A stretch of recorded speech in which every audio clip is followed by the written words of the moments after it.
En los últimos días se ha hablado mucho en prensa del test rápido o prueba rápida del coronavirus.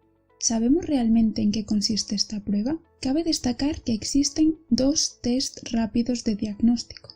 Uno basado en la detección de antígenos virales. Los antígenos virales son proteínas del coronavirus que se encuentran en muestras del sistema respiratorio. Y otro basado en la detección de anticuerpos.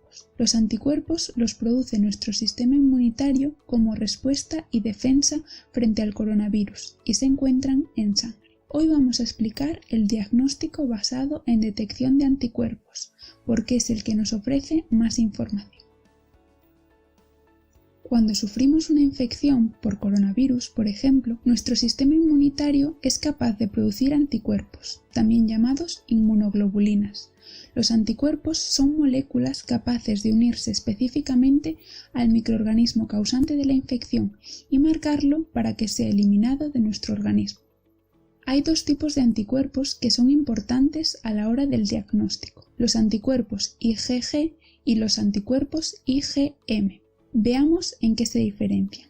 Si dibujamos una gráfica en la que representamos los días tras el contagio frente a los niveles de anticuerpo en sangre, veremos que los anticuerpos IgM son la primera línea de defensa. Se empiezan a sintetizar el primer día de contagio, alcanzan su máximo en torno al día 7 y a partir de ahí empiezan a bajar, hasta que desaparecen en torno al día 28 tras el contagio. Es por eso que encontrar solamente anticuerpos IgM en sangre nos indica que estamos en los primeros días de infección. En cambio, los anticuerpos IgG tardan más tiempo en producirse, pero también permanecen más tiempo en sangre. Empiezan a sintetizarse en torno al día 7 tras el contagio y pueden detectarse en sangre durante muchos días, incluso meses. Es por ello que si en una muestra de sangre encontramos tanto anticuerpos IgM como IgG, sabemos que nos encontramos en un punto medio de la infección, entre el día 7 y el día 28.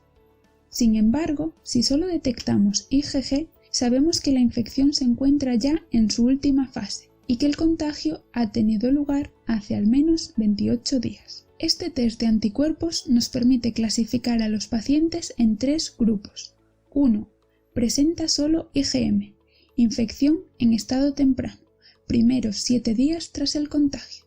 2. Presenta IgM e IgG, infección en estado intermedio, entre los días 7 y 28 tras el contagio. 3. Presenta solo IgG, infección en estado tardío, al menos 28 días tras el contagio. ¿Cómo funciona este test? ¿Qué reacciones se llevan a cabo en el dispositivo? Primero, debemos extraer una muestra de sangre del paciente, que contendrá anticuerpos frente al coronavirus. La aplicamos en la parte inferior del dispositivo. Tras 20 minutos obtendremos el resultado. Esta zona donde aplicamos la muestra contiene antígenos del virus, es decir, las moléculas a las que se une el anticuerpo. Estos antígenos estarán marcados con un reactivo que dará color a las bandas. Además de los antígenos, el test contiene un anticuerpo comercial, también marcado, que funcionará como control de que la prueba ha funcionado correctamente. Pongamos, por ejemplo, que tenemos un paciente que se encuentra en un estado intermedio de infección y que presenta en sangre ambos anticuerpos, IgM e IgG. Cuando apliquemos la muestra del paciente sobre el test, los anticuerpos se unirán específicamente a los antígenos virales. El complejo antígeno-anticuerpo ascenderá por la membrana de nitrocelulosa hasta alcanzar la primera línea de inmovilización. La primera línea de inmovilización es capaz de retener específicamente a los anticuerpos IgM, dando una primera banda de color en el dispositivo. Como detendrá exclusivamente a los anticuerpos IgM, los IgG ascienden hasta llegar a la segunda línea de inmovilización. Aquí serán capturados únicamente los anticuerpos IgG, produciendo una segunda banda de color en el dispositivo. Por último, a modo de control de funcionamiento interno, el anticuerpo comercial marcado del que hablábamos al principio ascenderá hasta llegar a la última línea de inmovilización, la línea control, donde será capturado, produciendo una tercera línea de color que indica que el test ha funcionado correctamente. Un test que no presenta esta última línea es considerado no válido. Los otros resultados posibles son los siguientes. En caso de que el paciente estuviera en una fase inicial de la infección, veríamos la línea correspondiente a IgM en el dispositivo, y en caso de que se encontrara en una fase tardía, la línea de IgG.